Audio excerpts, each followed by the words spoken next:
भारत के एक बहुत ही महत्वपूर्ण राज्य का आज हम राजनीतिक, भौतिक, सांस्कृतिक, ऐतिहासिक विभिन्न संदर्भों में आज इसका अध्ययन करने वाले हैं, जानने वाले हैं। आज आप सभी मेरे साथ पढ़ने वाले हैं नॉर्थ ईस्ट का सबसे महत्वपूर्ण, सबसे स्ट्रेटजिक स्टेट, भारत का सबसे पूर्वी राज्य, उत्तर पूर्वी राज्य अरुणाचल प्रदेश के बारे में। आज के सेशन में हम उत्तर पूर्वी कोने में स्थित एक रणनीतिक राज्य के बारे में पढ़ेंगे। उगते सूरज की भूमि कहा जाता है Arunachal, land of the rising sun. भौगोलिक और सांस्कृतिक रूप से समृद्ध है आपका ये क्षेत्र, और भारत और चीन के बीच में एक बड़ा भू राजनीतिक, जियोपॉलिटिकल आपका जो है इसका एक इम्पोर्टेंस है। विवाद भी बहुत सारे हैं। भारत चाइना के विवादों में एक विवाद अरुणाचल प्रदेश की बॉर्डर्स को लेकर के भी है। अभी हाल ही में भारत सरकार के द्वारा अरुणाचल प्रदेश का नया मानचित्र जारी किया गया है, और उस नए मानचित्र को लेकर के चीन फिर से तड़प गया है। चाइना यहाँ पर एक पूरी बॉर्डर है, जितनी भी अरुणाचल प्रदेश के साथ बॉर्डर लगती है उसको बोलते हैं मैकमोहन रेखा। अभी उसके बारे में भी डिस्कस करेंगे, उसका इतिहास। आज मतलब आप इतना कुछ जान जाएंगे अरुणाचल प्रदेश के बारे में कि जितना शायद आप कभी नहीं जानते रहे हों। इतना बढ़िया विस्तार से मैं बताऊंगा। तो मैपिंग सीरीज के अंतर्गत अभी तक हमने नॉर्थ ईस्ट में असम को कर लिया है, अभी नॉर्थ ईस्ट के सारे करेंगे। अरुणाचल आज हम कर रहे हैं।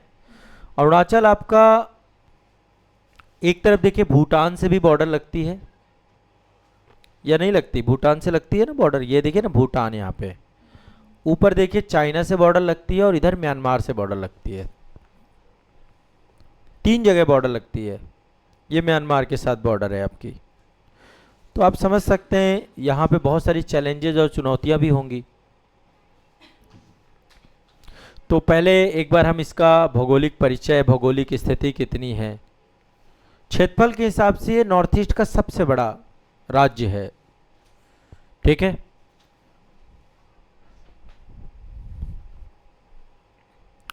असम और नागालैंड 2 राज्यों से बॉर्डर लगती है। इधर नागालैंड है, इधर असम है। अंतर्राष्ट्रीय स्तर पर मैंने आपको बता दिया 3 जगह से बॉर्डर लगती है।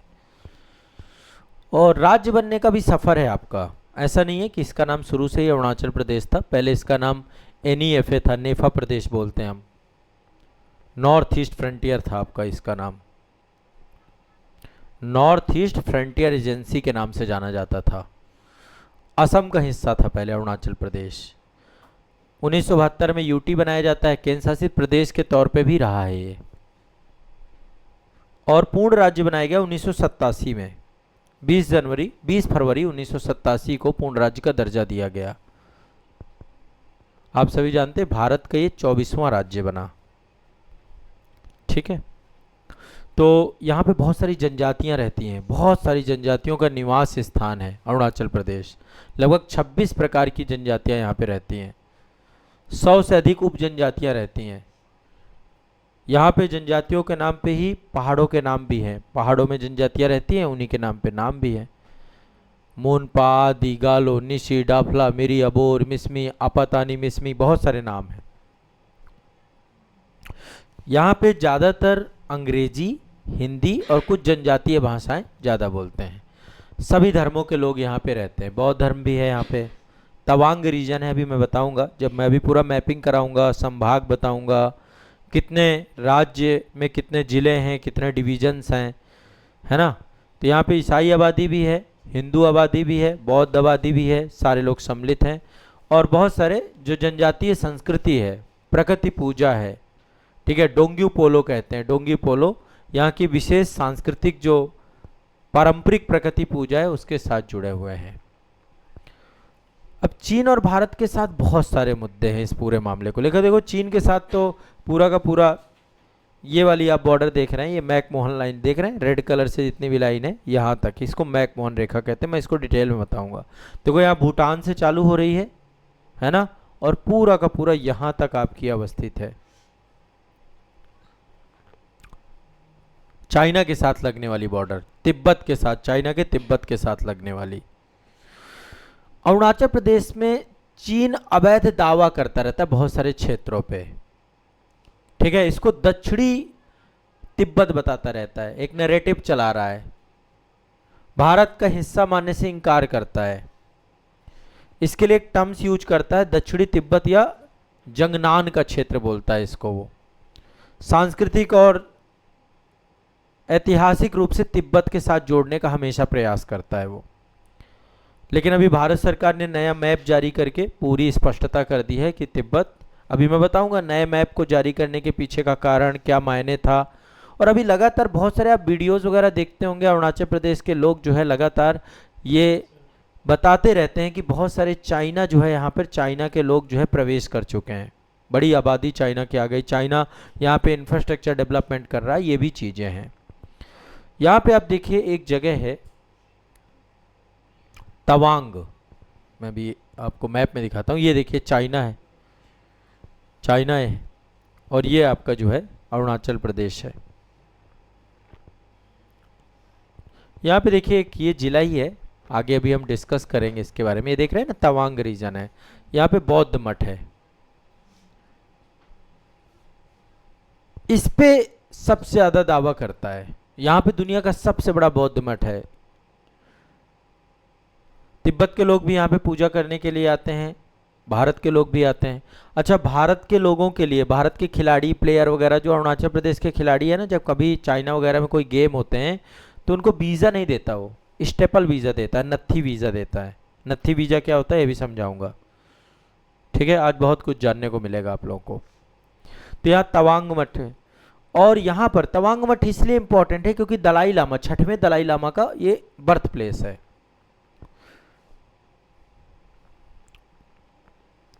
और तिब्बत इस क्षेत्र को, ये मतलब चाइना इस क्षेत्र को अपना क्यों मतलब लगातार चाइना हमेशा डरता है इस क्षेत्र से। देखो तिब्बत में लंबे समय काल से चाइना विरोधी मूवमेंट चल रहा है, तिब्बत के लोग चाइना का हिस्सा नहीं बनना चाहते हैं, और तिब्बत को घोषित तौर पे China one China two country system के अंतर्गत मानता है, उसको एक ऑटोनोमस रीजन मानता है। लेकिन तिब्बत के लोग भी, जैसे पाकिस्तान में बलूचिस्तान अपने आप को स्वतंत्र घोषित करता है, वैसे ही तिब्बत के लोग भी अपने आप को एक स्वतंत्र राज्य के तौर पे देखते हैं, देश के तौर पे देखते हैं। एक बढ़िया डिटेल सेशन हमारा तिब्बत को लेकर के भी होगा, ठीक है, अलग से मैं तिब्बत का पूरा इतिहास, स्ट्रेटजी आज थोड़ा बहुत जानने का प्रयास आपको करेंगे। तो तवांग रीजन पे छठवें दलाई लामा का जन्म था। अब दलाई लामा आप सभी को पता है भारत में शरण लिए हुए हैं। दलाई लामा आपके अरुणाचल प्रदेश में, वो माफ कीजिएगा हिमाचल प्रदेश में धर्मशाला जो जगह है ना, वहाँ पे बहुत तिब्बती रहता है समुदाय। तो चीन को ये डर लगता है कि तवांग यदि भारत के पास रहेगा, जो कि भारत का ही हिस्सा है, तो तिब्बत जो बौद्ध धर्म है और दलाई लामा की संस्था का भारत पर मजबूत प्रभाव हमेशा से बना रहेगा। तो तिब्बत चीन के लिए हमेशा एक मतलब चुनौती बनी रहेगी। तो इसलिए तवांग रीजन को अपने कब्जा पर यदि ले लेता है तो कहीं ना कहीं पे उसको लगता है कि तवांग पे कब्जा मतलब तिब्बत पे नियंत्रण स्थापित करना, क्योंकि इसका एक धार्मिक महत्व बहुत ज्यादा है, धार्मिक भी है, कूटनीतिक भी है, रणनीतिक भी है। इसको इस रूप में देख सकते हैं। दलाई लामा क्या है? बौद्धिज्म का एक सर्वोच्च धार्मिक पद के तौर पे, और एडमिनिस्ट्रेशन भी दलाई लामा के द्वारा इस समय रूल किया जाता है। अभी भी वहाँ पे गवर्नमेंट और सब चीज़ें निर्वासित होकर के भी दलाई लामा वहाँ पे चला रहे हैं तिब्बत में। तो एक विवाद आपका तवांग को लेकर के है, तवांग चाहता है वो। दूसरा मैकमोहन रेखा जो मैंने आपको बताई, अभी इस पर मैं बहुत डिटेल में डिस्कस करूंगा आज। 1914 में एक समझौता हुआ था, शिमला समझौता, अभी इस पे आएंगे। और उस समझौते से क्लियर हो चुका था, ठीक है, एक पर्सन थे जिनका नाम था हेनरी मैकमोहन। भारत और तिब्बत के बीच में एक सीमा रेखा तय कर दी थी, और वही मैकमोहन रेखा है। कब की थी? 1914 में। चाइना कहता है कि उस समय तो हमारा जन्म ही नहीं हुआ था, हमारा जन्म तो 1949 में हुआ, उसके पहले हम कोई बात नहीं मानते हैं। तो चाइना इसे अवैध मानता है, औपनिवेशिक मानता है कि ये अंग्रेजों ने बनाया है, भाई मेरे को कोई मतलब नहीं है। तिब्बत जब स्वतंत्र देश ही नहीं था, तिब्बत भी चाइना, तिब्बत कैसे बैठ सकता है उसमें? जबकि तिब्बत, भारत और अंग्रेज तीन पक्ष बैठे थे। वो कह रहा तिब्बत कैसे बैठ गया? यहाँ पे चाइना का तो कोई व्यक्ति बैठा ही नहीं था, तिब्बत को हम चाइना मानते ही नहीं है, तो इसलिए इसको इलीगल मानता है उसका, ठीक है। और आज तक अभी सीमा समझौता ये सुलझा नहीं है, लगातार चल ही रहा है, बीच बीच में घुसपैठ होती रहती है, अवैध कब्जा, अवैध घुसपैठ चाइना के यहाँ पे, और बहुत सारे झड़प भी आप देखते हैं, हिंसक झड़प होती रहती है। चीन समय समय पर अरुणाचल प्रदेश के लिए भी एक नक्शा जारी करता रहता है। उसके शहर, गांव, पहाड़, नदियों को काल्पनिक चीनी नाम रख दिए हैं बहुत सारे, और अंतर्राष्ट्रीय स्तर पे दावा, यहाँ पे चाइना ने अपने सभी के नाम रख रखे हैं। भारत ने भी अभी सर्वे ऑफ इंडिया ने हाल ही में जो है अरुणाचल प्रदेश का नया आधिकारिक मानचित्र जारी किया है, जिसमें 27 स्ट्रेटेजिक क्षेत्र हैं, जिसमें भारतीय नामों के साथ पूरा का पूरा एक गजेटियर दर्ज किया गया है। तो चीन का जो प्रोपेगेंडा चलता है अरुणाचल के खिलाफ, उस पर एक सीधा और कड़ा प्रशासनिक जवाब दिया गया, आधिकारिक औपचारिक दबाव दिया गया है। दूसरा मैंने नत्थी वीजा बताया आपको, स्टेपल्ड वीजा देते हैं ये लोग। बाहर अरुणाचल प्रदेश के जितने भी खिलाड़ी जाते हैं, सैन्य अधिकारी जाते हैं, उनको भारतीय, देखो अभी मैं बताऊंगा आपको कैसे वीज़ा प्रणाली काम करती है। जब आप किसी दूसरे देश में जाते हैं तो कैसे पूरा का पूरा पेपर वर्क होता है, आपके पासपोर्ट में कहाँ पे स्टैंप लगाया जाता है, सारी चीज़ें। तो ये पासपोर्ट पे कोई स्टैंप वगैरह नहीं लगाते, वहाँ पे मुहर नहीं लगाते, एक अलग से पूरे कागज़ में पूरा विवरण लिख दिया जाता है और उसको स्टेपल मार दिया जाता है। नहीं समझे? ये मान लीजिए पासपोर्ट है, ठीक है, ये पासपोर्ट है, तो अलग से क्या करें हम, इसमें पासपोर्ट में पूरी विवरण, पूरी जानकारी होनी चाहिए कि आप कहाँ आए, कब आए, चाइना जा रहे हैं, कितने दिन रुकेंगे, सारी बातें, किस कंट्री से आए हैं। तो आपने क्या किया, वो सब कुछ एक कागज़ में लिखा और कागज़ में लिख के पासपोर्ट के साथ ऐसे स्टेपल कर दिया, ताकि एक तो ये नत्थी वीज़ा जारी करता है, अलग से एक कागज़ में नत्थी वीज़ा जारी करता है, और ऐसा दिखाने के लिए करता है कि अरुणाचल के लोग भारत के नागरिक नहीं हैं, तो मैं क्यों भारतीय पासपोर्ट को स्वीकारूं, मैं तो अलग से एक कागज़ जो है उसको, तो भारतीय पासपोर्ट पे कोई आधिकारिक यहाँ के लोग का। और भारत इसको एक गंभीर भेदभावपूर्ण, इस पे लगातार हम जो इमिग्रेशन है, नत्थी वीज़ा के किसी भी हम अनुमति ही नहीं देते हैं। भारत में जब भी कोई नत्थी वीज़ा, वहाँ से नत्थी वीज़ा आता है, हम उसे स्वीकारते नहीं है, भारत से नहीं कोई जाता है। अमूमन खिलाड़ी वगैरह जितने भी हैं सब के सब, फिर वो होता नहीं है वो गतिविधि, तो उसको हम स्वीकारते नहीं है। इसके बाद चाइना लगातार यहाँ पर बस्तियाँ बनाता जा रहा है, डैम बनाता जा रहा है, बहुत सारे यहाँ पे विलेज अपने नागरिकों को यहाँ पे आके बसाता जा रहा है, इस पूरे क्षेत्र पे, यहाँ पे भी कर रहा है, एलओसी में भी कर रहा है, हर जगह कर रहा है, नागरिक भी बना रहा है, और उन्हीं के पक्ष में नागरिकों के बहाने यहाँ पे डिफेंस एरिया डेवलप करता जा रहा है। जैसे नागरिक आके रह गए, तो नागरिकों के बहाने, क्योंकि यहाँ पे आबादी रहने योग्य जगह नहीं है, ये उनको रोड की सुविधा देनी है, उसे भाई नागरिक रह रहे हैं जहाँ पे, आबादी जहाँ पे जहाँ निर्जन है वहाँ पे क्या डेवलपमेंट करोगे, तो उनके नाम पे सीमा पे रोडें बना डाली हैं उसने, बुनियादी ढांचा डेवलप करने के लिए उसने यहाँ पर आबादी, बस्ती, गांव, विलेज सब कुछ बसाता चला जा रहा है। तो ये कई सारे मुद्दे हैं, मॉडल विलेज बनाता जा रहा है भारत की मैकमोहन रेखा के करीब। भारत ने भी एक जवाबी, एक हमने भी प्रोग्राम चालू किया, आप सभी को पता है वाइब्रेंट विलेज प्रोग्राम हमारा चलता है। वाइब्रेंट विलेज प्रोग्राम का काम क्या है, जितने भी सीमावर्ती, सभी सीमाओं पे जहाँ जहाँ पे गांव, जो सीमावर्ती गांव हैं, उनको 5G कनेक्टिविटी देना, बिजली देना, पानी देना, सुरंग बनाना, सड़कें बनाना, ये परियोजनाएं भारत भी, ताकि हर मौसम में हम यहाँ पर एक बेसिक इंफ्रास्ट्रक्चर डेवलपमेंट कर सकें। तवांग और ये सब क्षेत्रों पे भारतीय सेना का ही कब्जा है, अभी भी भारतीय सेनाएं, भारतीय पोस्ट, भारतीय चीजें ही है, लेकिन फिर भी एक विवाद का मुद्दा तो यहाँ पे बना ही रहता है आपका। देखो भारत का बहुत स्पष्ट रुख है, अरुणाचल प्रदेश भारत का एक संप्रभु, अटूट और अभिन्न अंग है। देश की आज़ादी के टाइम पे ही ये भारत का हिस्सा हो गया था। चाइना का एक काल्पनिक दावा है, नाम बदलने से ज़मीनी हकीकत नहीं बदलती है, ठीक है, इसीलिए हमने अभी नया मैप अपना जारी किया, आधिकारिक मानचित्र जारी किया है, ठीक है। तो आइए अब थोड़ा सा इसको समझना और पढ़ना चालू करते हैं। अभी तो मैं जनरली आपको एक इंट्रोडक्शन दे रहा था, अब एक एक पॉइंट जितने भी हैं एक बार देखते हैं। ये मैप है, पूरा मैप है, एक बार थोड़ा सा कौन कौन से ज़िले हैं और उन ज़िलों का टोटल। चाइना वाले मैटर को अभी मैं अलग से लूँगा आपको। चाइना का देखो विवाद हर जगह पे है, ये पूर्वी सेक्टर बोलते हैं इसको। चाइना की बॉर्डर 3 जगह लगती है हमारे यहाँ पे, पश्चिमी सेक्टर, पूर्वी सेक्टर और मध्य सेक्टर, ठीक है। चलो 1 मिनट पहले चाइना क्लियर कर लेते हैं, फिर आगे बढ़ते हैं। देखिए चाइना है, भारत के साथ बॉर्डर जो लग रही है ये पूर्वी सेक्टर, ये पश्चिमी सेक्टर है आपका, यहाँ बॉर्डर लग रही है। पश्चिमी सेक्टर पे कौन कौन सी जगह पे बीच बीच में, अभी तो इस समय बहुत ज़्यादा बाबला, देखो बहुत सारी बातें बाहर निकल के नहीं आती हैं। वर्तमान समय में सबसे ज़्यादा तनावपूर्ण और विवाद जो है ना यहीं पर है, पश्चिमी सेक्टर पे। जितनी भी बॉर्डर हमारी लग रही है किसके साथ, लद्दाख के साथ, लद्दाख की बॉर्डर, स्काई चिन्ह, भारत अपना हिस्सा मानता है स्काई चिन्ह में, ठीक है। 1962 के युद्ध के बाद चीन के द्वारा अवैध नियंत्रण कर लिया गया। इसके अलावा यहाँ पे एक झील है जो मैं अब आपको बताता हूँ, टेथिस सागर का अवशेष है जिसका नाम है क्या है, पैगोंगसो झील, लद्दाख में अवस्थित है।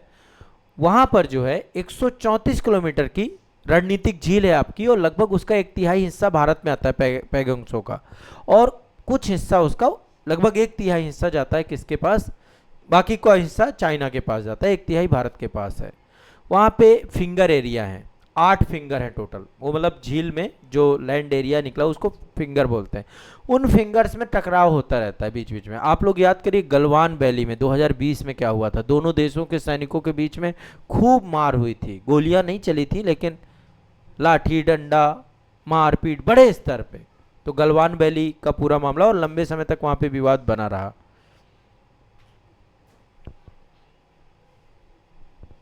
तो कहीं ना कहीं पे पश्चिमी सेक्टर आपका पूरा का पूरा विवादित है।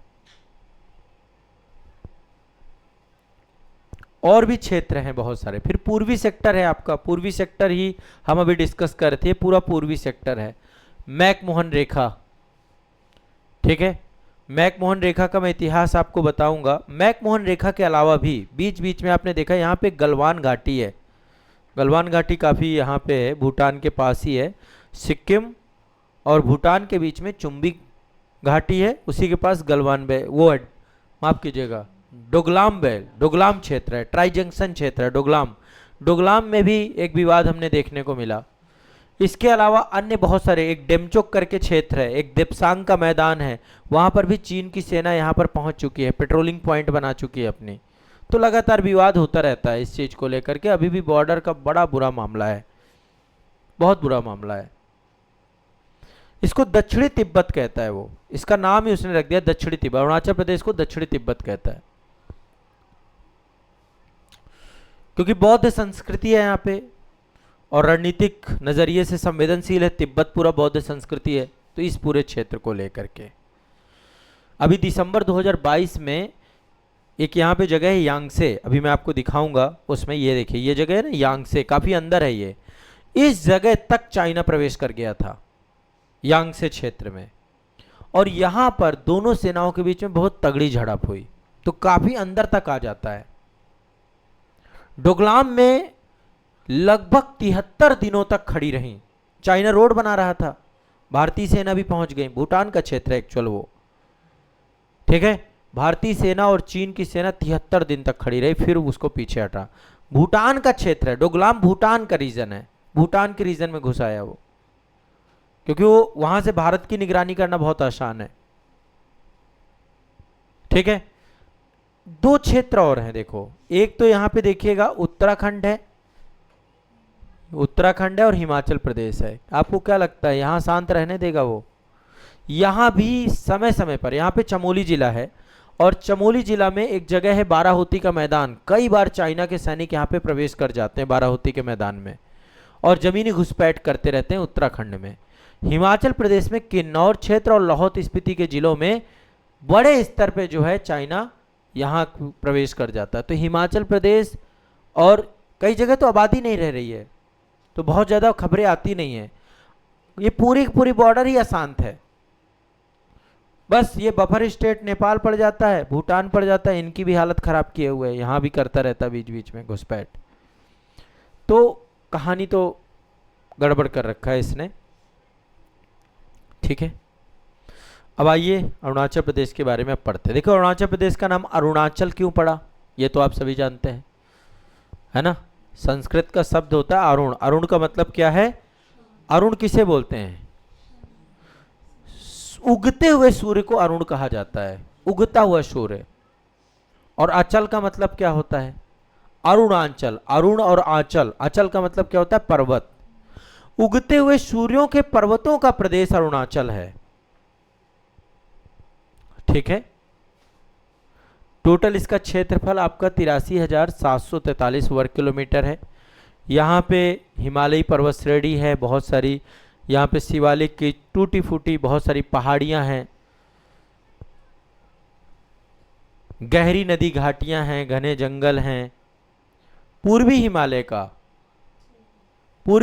का क्षेत्र है पूरा का पूरा, ये जनजातीय पहाड़ियों का क्षेत्र है। मुख्य नदी यहाँ पे कौन सी है? ब्रह्मपुत्र। ब्रह्मपुत्र आपकी यहाँ पे ये क्षेत्र है ना, ये जिला है आपका दिबांग वैली है, यहीं पर जो है सियांग के नाम से प्रवेश करती है। ठीक है, जब आती है तब यहाँ पे स्थानीय रूप से सियांग बोलते हैं, दिहंग भी बोला जाता है, सियांग भी बोला जाता है। और उसमें कई सारी नदियाँ, देखो यहाँ पे बहुत नदियाँ बहती हैं। यहाँ कामित भी बहती है, सुवनसिरी भी बहती है, दिबांग भी बहती है, लोहित भी बहती है, नोहा दिहिंग भी बहती है। बहुत सारी जीवनदायिनी नदियाँ यहाँ पर आपकी हैं जो इस पूरे क्षेत्र को सिंचित भी करती हैं। अरुणाचल का क्षेत्र पूरा का पूरा पर्वतीय क्षेत्र होने के कारण से यहाँ पे बाढ़ कम आती है। यहाँ पे बाढ़ ज़्यादातर कहाँ आएगी? असम में। असम में, लोअर असम में सबसे ज़्यादा बाढ़ आती है। इस बार अपर असम में भी बाढ़ आ गई, अपर असम भी पूरा का पूरा बाढ़ग्रस्त हो गया, क्योंकि यहाँ पे जितना भी पानी, इस बार बारिश बहुत हुई थी, यहाँ का पानी यहाँ के आ जाता है। हाईएस्ट पीक यहाँ पे है कांगतो। आप याद करिए जब मैंने हिमालय आपको पढ़ाया था तो कांगतो शिखर जो है अरुणाचल प्रदेश का हाईएस्ट पीक है, 7,060 मीटर। नामचा पर्वत तो तिब्बत में पड़ता है।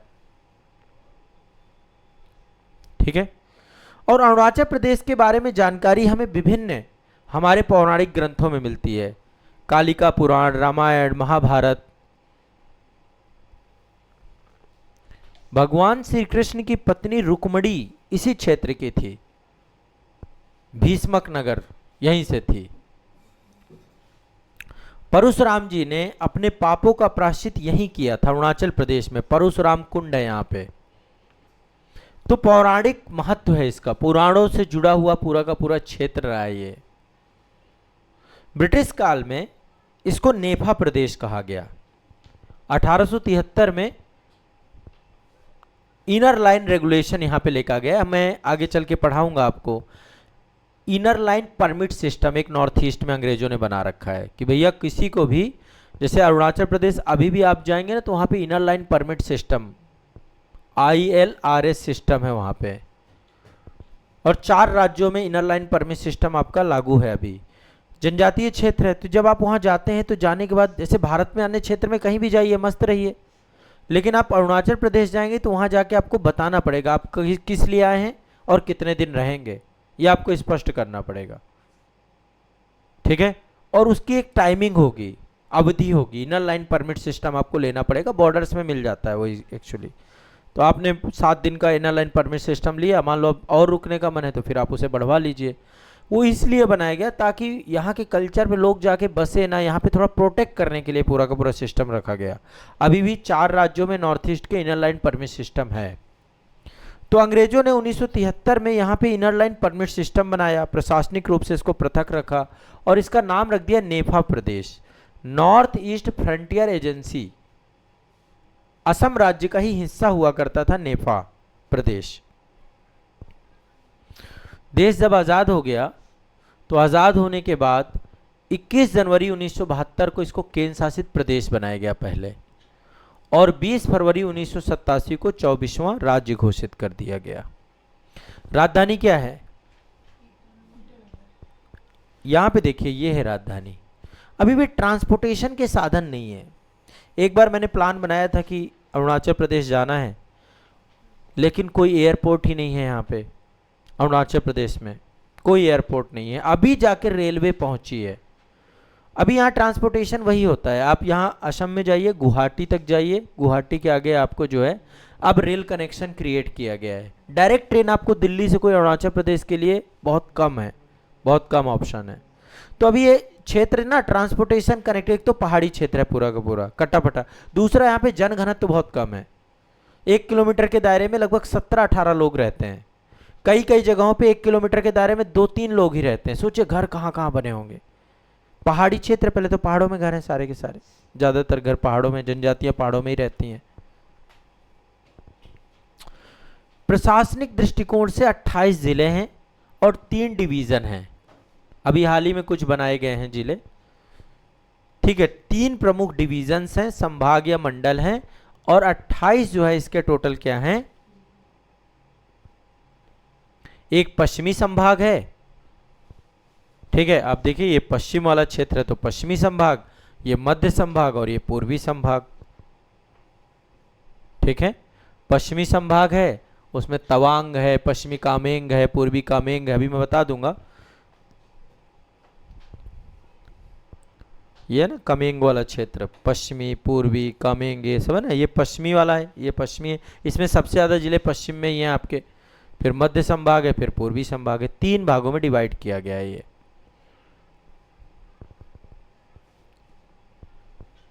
ठीक है, भारत के 2 राज्यों के साथ ही सीमा साझा कर रहा है, असम और नागालैंड के साथ।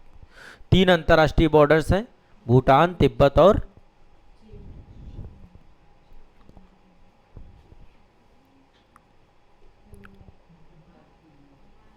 म्यांमार के साथ। हाँ। इकोनॉमी की बात करें तो अभी अर्थव्यवस्था बहुत अच्छी नहीं है यहाँ की। एग्रीकल्चर सोसाइटी है पूरी की पूरी, झूमिंग कल्टीवेशन है यहाँ पे। झूमिंग कल्टीवेशन समझते हैं? स्थानांतरित कृषि, एक जगह रह के खेती नहीं करते हैं, स्थानांतरित कृषि है यहाँ पे।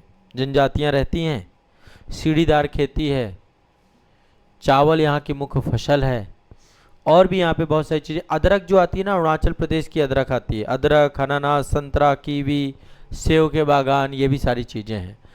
यदि सबसे बड़ी पावर कोई अरुणाचल प्रदेश की हम देखें तो ये है पावर हाउस भारत का। यहाँ पे विद्युत उत्पादन क्षमता बहुत है, हाइड्रो पावर प्रोजेक्ट को लेकर के बहुत सारी यहाँ पे क्षमता है।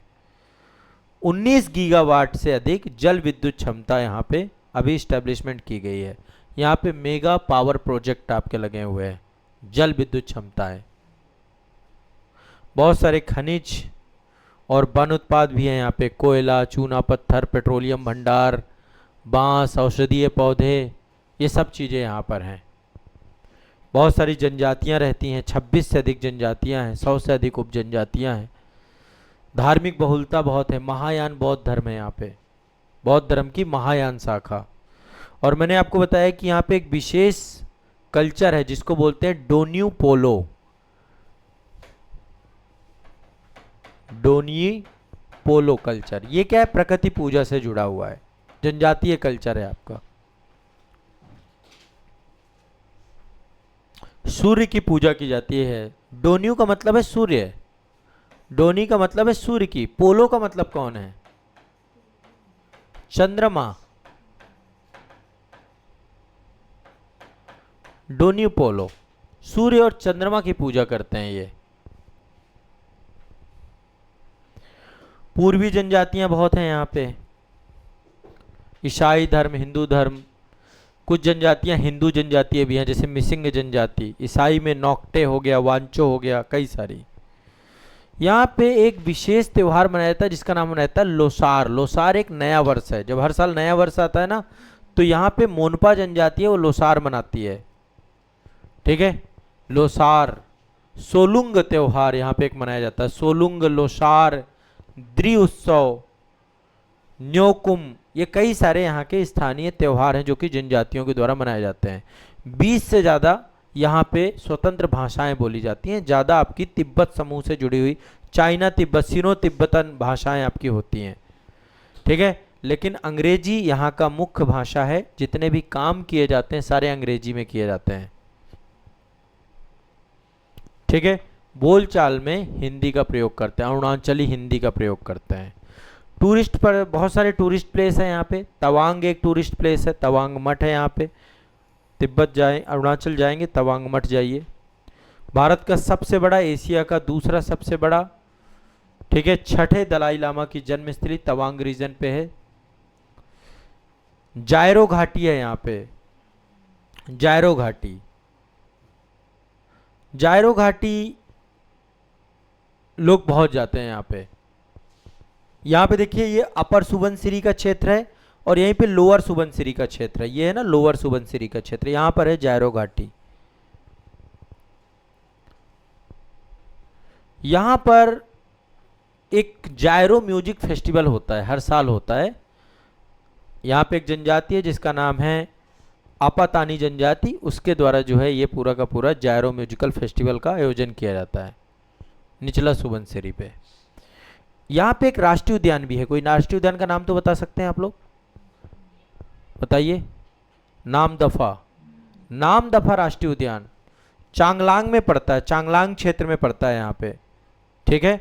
नामदफा राष्ट्रीय उद्यान है यहाँ पे, ये है चांगलांग क्षेत्र, देखिए यहाँ पर है नामदफा राष्ट्रीय उद्यान।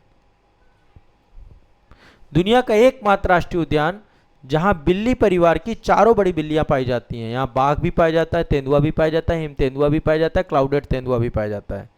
4 बड़ी बिल्ली प्रजातियां यहाँ पे पाई जाती है नामदफा में। इसके अलावा ये देखिए यहाँ पे है सियांग क्षेत्र है, ये सियांग क्षेत्र, ये है ईस्ट सियांग, पूर्वी सियांग। अभी आएंगे हम सारे के सारे जिले और वो देखेंगे। तो यहाँ पर एक दर्रा आपने सुना हो, बोमडीला दर्रा के बारे में सुना ना। एक तो पासी घाट है यहीं पर और एक बोमडीला है। यहाँ पे पूर्वी सियांग और कामेंग रीजन, ये है कामेंग वाला क्षेत्र आपका, ये पूरा यही रीजन है। तो यहाँ पे पासीघाट और बोमडीला है, हिमालय की बर्फबारी यहाँ होती है, सेब के बागान है, सियांग नदी है, यहाँ पे लोग राफ्टिंग वगैरह एडवेंचर वगैरह करने के लिए भी जाते हैं, ठीक है। मैंने आपको बताया कि परशुराम जी जब पापों का प्रायश्चित करना था तो यहीं पहुंचे, इसी जगह पे पहुंचे। तो यहाँ पे लोहित क्षेत्र है, ये है लोहित क्षेत्र। इस क्षेत्र पे आपका जो है परशुराम कुंड अवस्थित है। और एक और जगह है यहाँ पे भलुकपुंग, लोहित नदी भी है। तो सर्दियों में पवित्र स्थान के लिए पवित्र है, प्रकृति प्रेमी, ट्रैकिंग बढ़िया है, खूबसूरत जगह है। यदि आपको देश दुनिया में अपने आप को थोड़ा सा अलग थलग करना है तो आप यहाँ जा सकते हैं। एक ये देखिए ईटानगर है, ये राजधानी है आपकी, यहाँ का राजधानी शहर के तौर पे है ईटानगर। यहाँ पे एक गांव है डोंग गांव, भारत का पहला सूर्योदय डोंग वैली में होता है, मैंने आपको पढ़ाया था। सबसे पहले पहली किरण जो होती है सुबह 4 बजे, ऋतुओं के अनुसार बदलती रहती है, डोंग वैली में पड़ती है, ठीक है। डोंग वैली में पड़ती है आपकी सबसे पहली किरण, डोंग वैली सबसे पहली किरण आपकी पड़ती है। किबुथु यहाँ का अंतिम गांव है आपका, किबुथु। इसको आर्किड का स्वर्ग कहा जाता है, आर्किड पैराडाइज ऑफ इंडिया कहा जाता है। आर्किड के फूल होते हैं आपके, कई सारी प्रजातियां पाई जाती हैं। आर्किड की लगभग 600 से ज्यादा प्रजातियां यहीं पाई जाती हैं, ठीक है।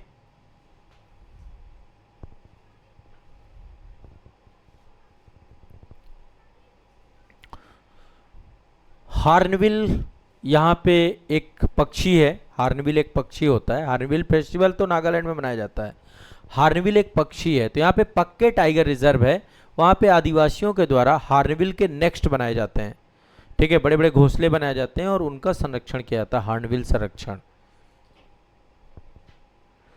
कोई भी भारतीय नागरिक जब कभी भी अरुणाचल प्रदेश जाएगा तो उसको क्या लेना पड़ेगा, इनर लाइन परमिट सिस्टम की आवश्यकता होती है, ठीक है। विदेशी नागरिक कोई जाएगा तो उसको प्रोटेक्टेड एरिया परमिट लेना पड़ता है, पीएपी लेना पड़ता है, ताकि जनजातीय संस्कृति को सुरक्षित रखा जा सके। तो टोटल कितने संभाग बताए मैंने, 3 संभाग बताए अरुणाचल प्रदेश के। और कितने जिले बताए आपको, 28 जिले। आइए एक एक करके सबकी थोड़ा सा खूबसूरती के बारे में जानते हैं, ठीक है।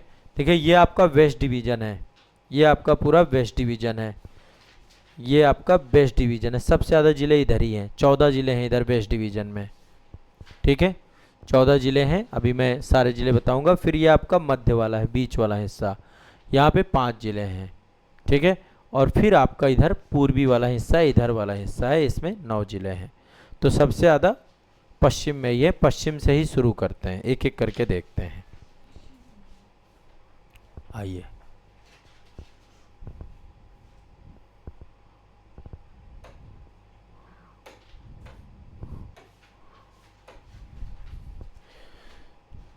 सबसे पहले तवांग, तवांग रीजन एक जिला आपका ये है, पश्चिमी संभाग के अंतर्गत है, वेस्ट डिवीजन के अंतर्गत है। देखो जो वेस्ट डिवीजन है ना, ये सबसे ज़्यादा सेंसिटिव है, क्योंकि भूटान और देखो चाइना दोनों की बॉर्डर लगती हैं, और चाइना सबसे ज़्यादा इसी रीजन पे अपना प्रभाव दिखाने की कोशिश करता है। तो तवांग आपका देखा जाए तो भारत का उत्तर पश्चिमी छोर पर अवस्थित है, और जैसा कि मैंने बताया यहाँ पे एक पास है सेला दर्रा, सेला दर्रा से होकर के हम तिब्बत जाते हैं। हाँ, यहाँ पे एक पास है सेला पास। सेला सुरंग के बारे में सुना है अभी? सबसे हाईएस्ट बनाई गई सुरंग है आपकी सेला सुरंग, यहीं तो बनाया गया, यहीं तो जोड़ा गया है आपका सेला सुरंग, आपका सेला टनल।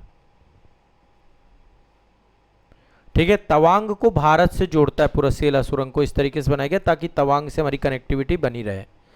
तो भारत यहाँ तक इंफ्रास्ट्रक्चर बना रहा है, अभी सुरंगें बना रहा है, बड़ी बड़ी सुरंगें हम बना रहे हैं। अरुणाचल प्रदेश में भी आपको बहुत डेवलपमेंट मिलेगा, इस समय गवर्नमेंट ने बिल्कुल मिशन मोड पर अरुणाचल प्रदेश को ले रखा है। अभी बीच में मतलब हमने, तो यहाँ पे विश्व का दूसरा सबसे बड़ा बौद्ध मठ है तवांग मठ। विश्व का पहला सबसे बड़ा मठ है ल्यासा मठ। ल्यासा कहाँ पड़ता है? तिब्बत की राजधानी है ल्यासा, तिब्बत में पड़ता है वो, दूसरा यहाँ पड़ता है। ठीक है, छठवें दलाई लामा का ये जन्म स्थान भी है। यहाँ पे मोनपा जनजाति के लोग रहते हैं तवांग में, महायान बौद्ध धर्म के अनुयायी हैं, बौद्धिज्म को मानते हैं मोनपा जनजाति के लोग। ठीक है, और लोसार त्यौहार मनाते हैं। कौन सा? लोसार, बौद्ध नववर्ष है लोसार आपका। ज़्यादातर टूरिज्म और सेना, आर्मी के कारण, यहाँ आर्मी बहुत है, फौज बहुत है, भारतीय सेना बहुत है, तो वही आजीविका के मुख्य साधन है यहाँ पे। ठीक है, फिर इसके बाद देखिए यहाँ पे बगल में कौन सा है? पश्चिमी कामेंग।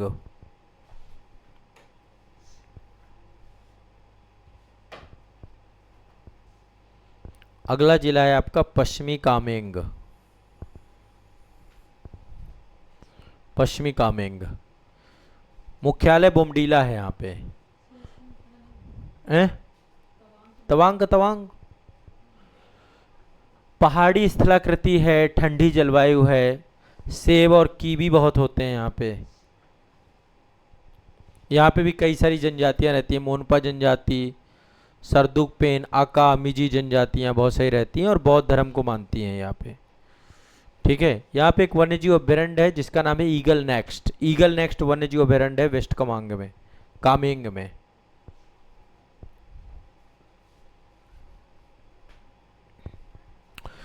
फिर ईस्ट के बाद है आपका वो वेस्ट है, फिर वेस्ट के बाद ईस्ट कामेंग है,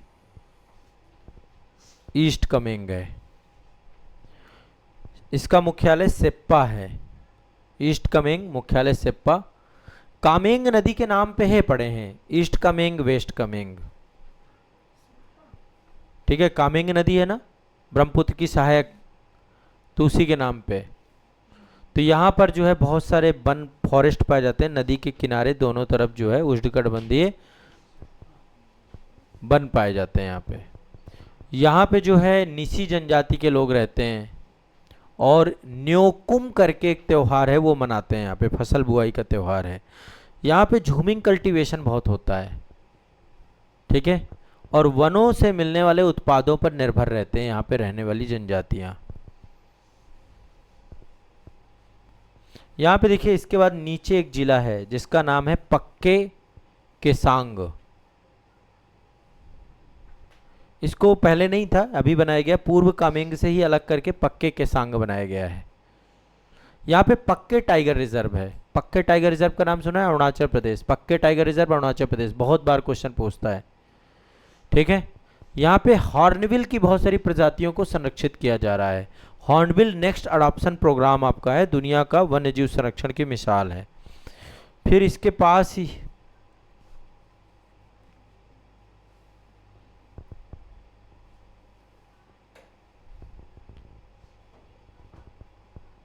अभी एक नया जिला बनाया गया, इस मैप में नहीं है।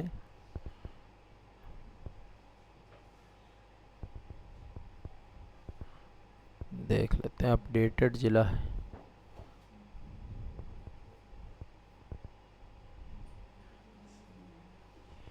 अब ये सब अरुणाचल की भाषा में लिखे हुए हैं। इसमें अभी एक नया जिला बनाया गया है, यहाँ पे है नहीं इस मैप में, लेटेस्ट मैप नहीं है ये, पुराने मैप हैं ये। चलो कोई बात नहीं, मैं आपको बता देता हूँ।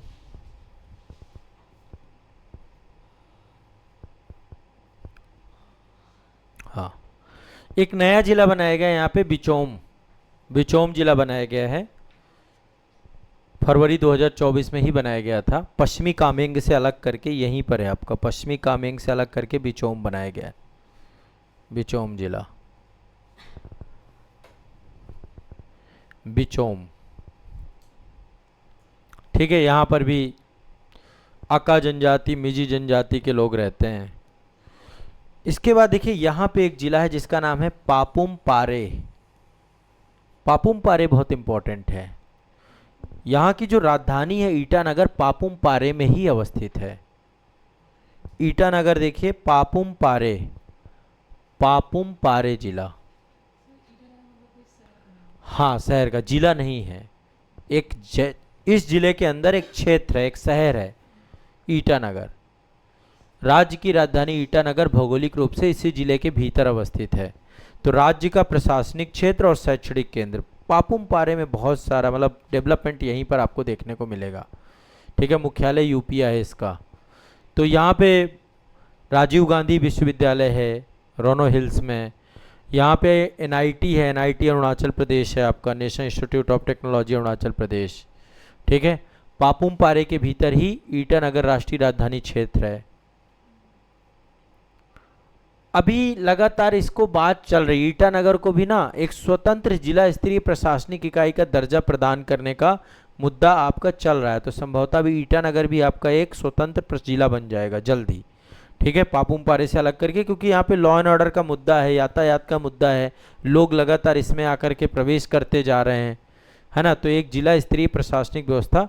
यहाँ पे एक किला है जिसका नाम है ईटा किला। ईटानगर का नाम ईटा क्यों पड़ा? क्योंकि यहाँ पे एक किला है ईटा किला, उसी के नाम पे ईटानगर पड़ा है। यहाँ पे एक गंगा झील है, जवाहरलाल नेहरू राज्य संग्रहालय भी अवस्थित है आपका। ठीक है, इसके बाद है इसी के बगल में, पापुम पारे के बगल में देखिए लुवन सुबनसिरी है, निचला सुबनसिरी, लोअर सुबनसिरी।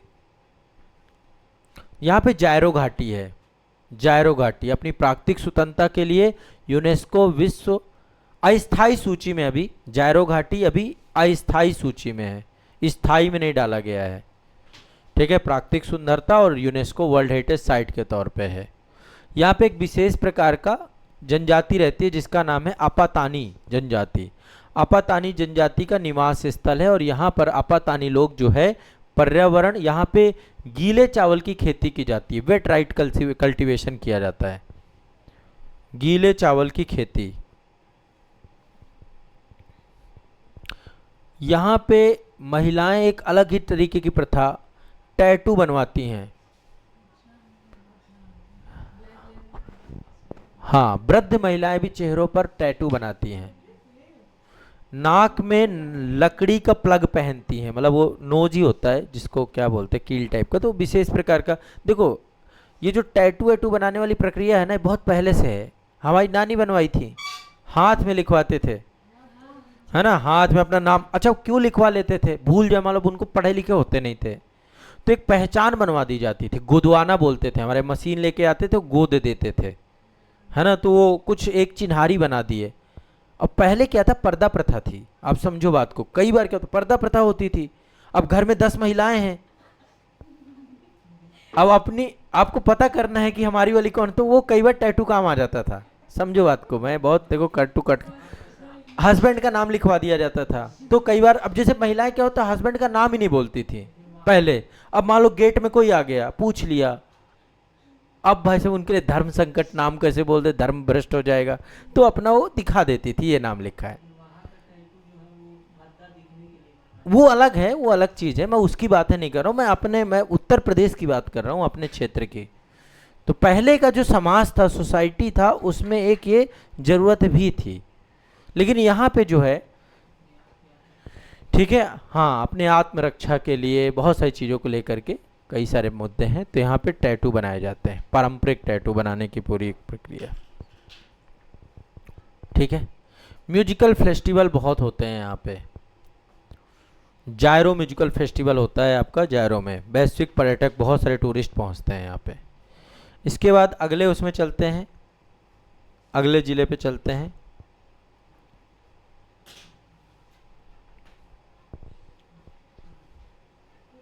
ये भी अभी नया जिला है, इसी से काट के बनाया गया है, लोअन सुबनसिरी से ही काट के बनाया गया है। इसका नाम है केई पेन्नोर जिला।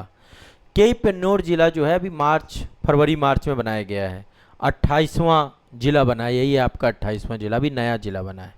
यहाँ पे कीवी की फसल होती है, कीवी जानते हैं है ना, बहुत महंगा तो नहीं आता है, 30 रुपए का एक फल आता है, हैं 100 का 3, 100 का 4-5 भी मिल जाता है कई बार। हाँ, तो कीवी यहाँ पे सुवनसिरी नदी है आपका, सुवनसिरी के नाम पे ही है, अपर सुवनसिरी लोअर सुवनसिरी नदी के क्षेत्र का क्षेत्र है। इसके बाद देखिए यहाँ पे एक जिला है आपका, ये वाला जिला, इसका नाम है कुरुंग कुमे। कुरुंग कुमे कोलोरियांग मुख्यालय इसका। कुरुंग और कुमे दो नदियों के नाम पे इसका नाम पड़ा है कुरुंग कुमे जिला, नदियों रिवर के नाम पे ही है आपका। निसी जनजाति के लोग रहते हैं, दुर्गम इलाका है, यहाँ पे भी सरकार अभी जो है बॉर्डर्स यहाँ पे बीआरओ है, बॉर्डर रोड ऑर्गेनाइजेशन, तो उसके द्वारा बॉर्डर रोड्स बनाई जा रही हैं। इसके बाद अगला है, देखिए यहाँ पे ये है अगला जिला, इसका नाम है क्रादादी। क्रादादी, ठीक है, अभी कुरुंग कुमे से ही अलग करके क्रादादी बनाया गया।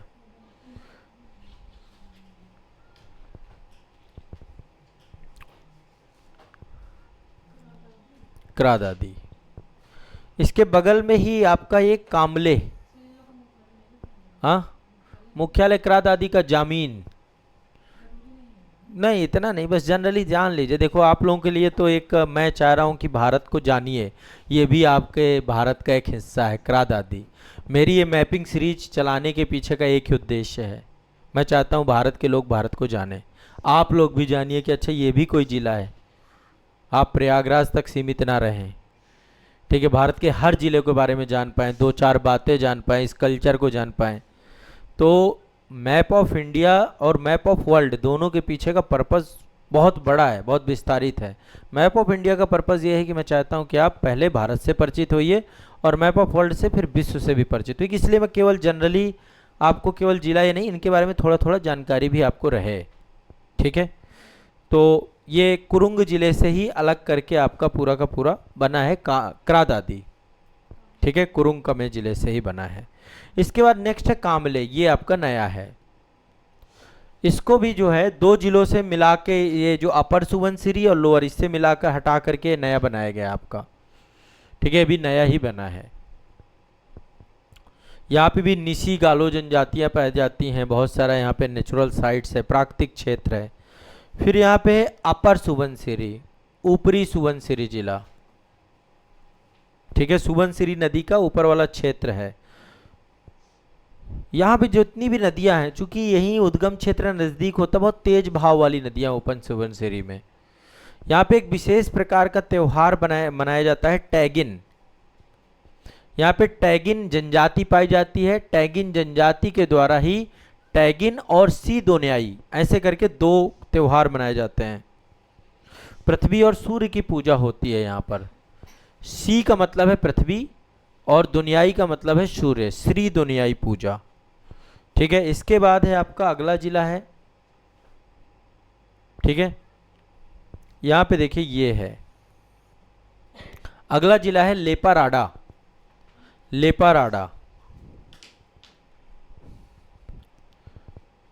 यहाँ पे भारतीय कृषि अनुसंधान परिषद ICAR का क्षेत्रीय केंद्र भी है आपका, गालो जनजाति रहती है यहाँ पे। फिर एक है आपका देखिए यहाँ पे सियोमी, सियोमी जिला, सियोमी जिला तिब्बत के साथ सटा हुआ है, सीमा सुरक्षा और दृष्टिकोण से अत्यधिक सामरिक महत्व है। यहाँ पे बहुत सारी छोटी छोटी जनजातियाँ, मेम्मा जनजाति, खाम्बा जनजाति, आदि जनजाति, ये सारी जनजातियाँ रहती हैं। यहाँ पे है मेचुका घाटी, एक विशेष घाटी है यहाँ पे मेचुका घाटी सियोमी में, मेचुका घाटी, यहाँ पे अरुणाचल प्रदेश का स्विट्जरलैंड कहा जाता है मेचुका घाटी को। अरुणाचल प्रदेश का स्विट्जरलैंड कहा जाता है खूबसूरती को लेकर के। तो ये जितने जिले मैंने आपको बताए ये सारे के सारे जिले आपके किससे जुड़े हुए हैं? ठीक है, पश्चिमी संभाग से जुड़े हुए हैं, वेस्ट डिवीजन से जुड़े हुए हैं। अब आ जाते हैं मध्य संभाग में। मध्य संभाग में, मध्य संभाग में सियांग नदी है। यहाँ पर ब्रह्मपुत्र नदी का मुख्य स्रोत है सियांग नदी। तो सियांग नदी के नाम पे 3 जिले आपको, सियांग, वेस्ट सियांग, अपर सियांग, एक ईस्ट सियांग, 4 जिले तो यही हो गए आपके। सियांग नदी का क्षेत्र है पूरा का पूरा। तो पहला है आपका यहाँ पे वेस्ट सियांग, मध्य में वेस्ट सियांग। वेस्ट सियांग ये राज्य का सबसे विकसित जिला है आपका। यहाँ संतरों की खेती होती है, चाय बागान बहुत सारे हैं यहाँ पे। यहाँ पे भी गालो जनजाति रहती है। गालो जनजाति के द्वारा यहाँ पर एक बड़ा त्योहार मनाया जाता है, मोपिन। मोपिन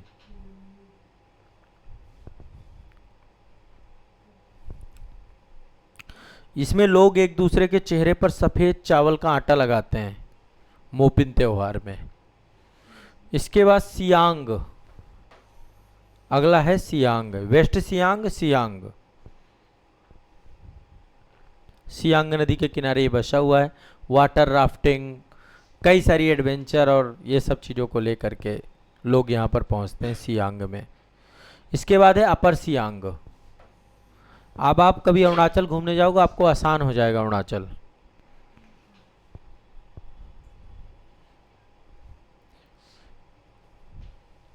अंतरराष्ट्रीय नदी ब्रह्मपुत्र यहीं पर प्रवेश करती है। एक जगह है टूटिंग जगह, अपर सियांग, यहीं से प्रवेश करती है ब्रह्मपुत्र।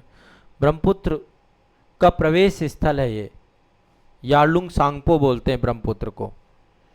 टूटिंग वाले क्षेत्र से भारत में प्रवेश करती है, उसका नाम सियांग होता है। ब्रह्मपुत्र जैसे ही सियांग में आती है तो उसको सियांग बोलते हैं, अपर सियांग से प्रवेश करती है। ठीक है, ब्रह्मपुत्र सियांग नदी अरुणाचल प्रदेश में, सियांग कौन है? ब्रह्मपुत्र नदी है। और ये 4 जिले आपके इसी से जुड़े हुए हैं, वेस्ट सियांग, सियांग, अपर सियांग और ईस्ट सियांग। ठीक है, फिर इसके बाद नीचे है ईस्ट सियांग, पूर्वी सियांग, पासी घाट वाला क्षेत्र। अरुणाचल प्रदेश का प्रवेश द्वार पासी घाट बोलते हैं, ये पासी घाट है इसका मुख्यालय। अरुणाचल प्रदेश का प्रवेश द्वार कहा जाता है पासी घाट को। भारत सरकार स्मार्ट सिटी बना रही है पासी घाट को। अरुणाचल प्रदेश का एक ये शहर पासी घाट जो है स्मार्ट सिटी मिशन के तहत जोड़ा गया है। यहाँ पे आदि जनजाति रहती है, आदि जनजाति का निवास स्थान है। यहाँ पे सोलुंग त्योहार मनाया जाता है, सोलुंग त्योहार पूर्वी सियांग में। फिर यहाँ पे देखिए लोअर सियांग है, लोअर सियांग असम के मैदानी क्षेत्रों के साथ जुड़ा हुआ है। यहाँ पे बहुत सारे मंदिर वगैरह भी हैं, नक्काशीदार मूर्तियाँ, हिंदू देवी देवताओं के अवशेष यहाँ पे मिलते हैं लोअर सियांग में।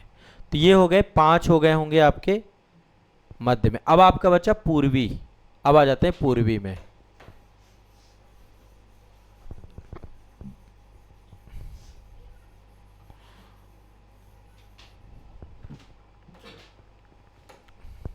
पूर्वी 8 जिले हैं यहाँ पे।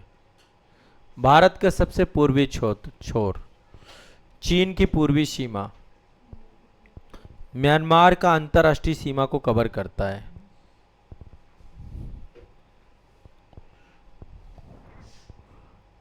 इसमें है आपका कौन कौन से हैं? एक तो देखो यहाँ पे दिबांग वैली है, पूरी की पूरी दिबांग घाटी है। तो पहले यहाँ पे देखिए लोअर दिबांग है, लोअर दिबांग जिले के नाम है ये। ठीक है, दिबांग नदी अलग है, सियांग नदी अलग है, दोनों अलग अलग नदियां हैं। यहाँ पे मिसमी जनजाति के लोग रहते हैं। यहीं पे आपका जो है भीष्मक नगर है, भीष्मक नगर का किला है। भीष्मक, राजा भीष्मक का किला है। राजा भीष्मक किसकी पुत्री का नाम क्या था? रुक्मणी। भगवान कृष्ण के साथ जो विवाह हुआ था यहीं से रुक्मणी का जुड़ाव है आपका। ठीक है, लोअर दिबांग वैली से। तो यहाँ पर भीष्मक नगर का किला है आपका। फिर ऊपर देखिए दिबांग वैली है, दिबांग वैली। बर्फीला क्षेत्र है, बहुत सारे यहाँ पे घने जंगल है जहाँ तक आज तक मानव आबादी भी नहीं गई है। वन्य जीव हैं, मिस्मी हैं, ताकिन हैं, मतलब यहाँ पे लोग नहीं रहते, बहुत कम आबादी आबादी रहती ही नहीं है। ठीक है, बस भारत सरकार के चेक पोस्ट वगैरह हैं, बस मानवीय अधिवास नहीं है। तो अनछुए घने जंगल हैं यहाँ पे, जो आज तक यहाँ पर कोई गया नहीं है। ठीक है, तो यहाँ पे भी मिस्मी जनजाति के लोग, कुछ ट्राइब्स हैं जो कि जंगलों में अधिवास करते हैं, ट्राइब्स है ना। इसके बाद लोहित, यहाँ पे देखिए लोहित एक जिला है, लोहित। लोहित की ही का मुख्यालय तेजू, यहाँ पर ही है जो डेवलपमेंट है तेजू में। भारत का प्रसिद्ध और पवित्र परशुराम कुंड यहीं पर है आपका। भगवान परशुराम ने अपनी माता का वध किया था, अपनी माँ का गला काट दिया था। ठीक है, उसके बाद पाप से मुक्ति के लिए इसी कुंड में स्नान किया। मकर संक्रांति के दिन लाखों लोग यहाँ पहुँचते हैं परशुराम कुंड में। ठीक है, असम को जोड़ने वाला सबसे बड़ा नदी पुल बना हुआ है भूपेन हजारिका सेतु। ढोला सदिया पुल का नाम सुना होगा आपने। ठीक है, कनेक्टिविटी उसी के साथ जुड़ती है इस पूरे क्षेत्र की, भूपेन हजारिका पुल की। इसके बाद देखिए यहाँ पे लोहित से ही जुड़ा हुआ है आपका अंजाब। अंजाब, अंजाब में ही डोंग वैली है आपकी। अंजाब में ही आपका डोंग वैली है, डोंग रीजन है, जहाँ पे पहली बार जो है सूर्योदय होता है। पहली सूर्य की किरण वहाँ पे पर्वतीय क्षेत्रों में आके गिरती है। जहाँ आप रह रहे हैं यहाँ से प्रयागराज से 1 घंटे पहले वहाँ पे सूरज उग जाता है। जब यहाँ पे आता है उससे 1 घंटे पहले वहाँ सुबह हो जाती है। ठीक है, और गुजरात वालों से 2 घंटे पहले। यहीं पर किबुथु है, सबसे स्ट्रेटजिक पॉइंट किबुथु भी यहीं पर है। किबुथु यहीं पर है, भारत का सबसे पूर्वी चौकी। सबसे अंतिम यहाँ पे सैन्य चौकी है, चेक पोस्ट है आपका एक, पूर्वी कोना। मिस्मी जनजाति और मेम्मा जनजाति के लोग रहते हैं। और कुछ बचा? हाँ हाँ ठीक है, अभी तो चल ही रहे हैं, अभी कहाँ। इसके बाद नामसाई, यहाँ पे देखिए ये लोहित के बगल में है नामसाई, अरुणाचल प्रदेश का मैदानी जिला। मैदानी गिने चुने मैदान है, एक नामसाई का मैदान है यहाँ पे। ठीक है, यहाँ पर जो है खमाती और सिंगफो जनजातियों का निवास स्थान है। थेरवाद बौद्ध धर्म के अनुयायी यहाँ पे रहते हैं। गोल्डन पैगोडा स्थापत्य कला का अद्भुत नमूना है यहाँ पे, अंतर्राष्ट्रीय बौद्ध पर्यटन का केंद्र बिंदु है। ये है आपका अगला, इसका नाम है चांगलांग, भारत म्यांमार सीमा से जुड़ा हुआ है। द्वितीय विश्व युद्ध के दौरान जो है यहाँ पर जो है एक रोड बनाई गई थी, स्टिलवेल रोड। ठीक है, स्टिलवेल रोड तो म्यांमार और चीन को जोड़ती है वो रोड आपकी पूरी की पूरी। सेकेंड वर्ल्ड वार के टाइम पे अंग्रेज थे उस समय बनाए थे। यहीं पर आपका नामदफा राष्ट्रीय उद्यान है, चांगथांग में ही आपका जो है, चांगलांग में ही नामदफा राष्ट्रीय उद्यान है। ठीक है, यहाँ पे तांगसा और तुस्सा जनजातियों के लोग रहते हैं। ठीक है, तांगसा और तुस्सा जनजातियों के लोग यहाँ पर रहते हैं। अब एक और जनजाति आपकी तीरप, यहाँ पे कौन सी है? तीरप जनजाति, तीरप जिला है ना, अरुणाचल प्रदेश का एक जिला है आपका तीरप।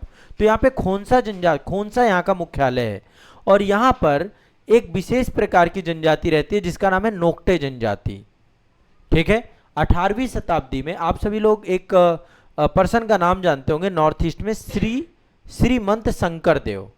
ठीक है, श्रीमंत शंकर देव नॉर्थ ईस्ट में भक्ति आंदोलन के अग्रदूत थे। तो उनके द्वारा यहाँ पर वैष्णव धर्म को जो है वो किया गया तीरप क्षेत्र में। ठीक है, तो यहाँ पे एक अनूठी संस्कृति है, हिंदू कल्चर यहाँ पर देखने को मिलता है। पारंपरिक लकड़ी की नक्काशियों और मोतियों के आभूषणों का निर्माण वगैरह किया गया है। एक और आपका लास्ट जिला बचा हमारा जिसका नाम है लोंगडिंग जिला। लोंगडिंग जिला दक्षिण पूर्वी जिला है अरुणाचल प्रदेश का, म्यांमार के साथ भी बॉर्डर लगाता है, नागालैंड के साथ भी बॉर्डर लगाता है। देखो म्यांमार भी है लोंगडिंग में और नागालैंड है, दोनों के साथ बॉर्डर लगता है। यहाँ पे वाचो जनजाति के लोग रहते हैं। यहाँ भी टैटू कला है, शरीर और चेहरे में टैटू बनवाते हैं। युद्ध नृत्य है ना, बहुत सारे यहाँ पे ओरिया त्यौहार मनाया जाता है। तो ये आपकी कुछ जानकारी है। क्षेत्रफल के हिसाब से सबसे बड़ा है।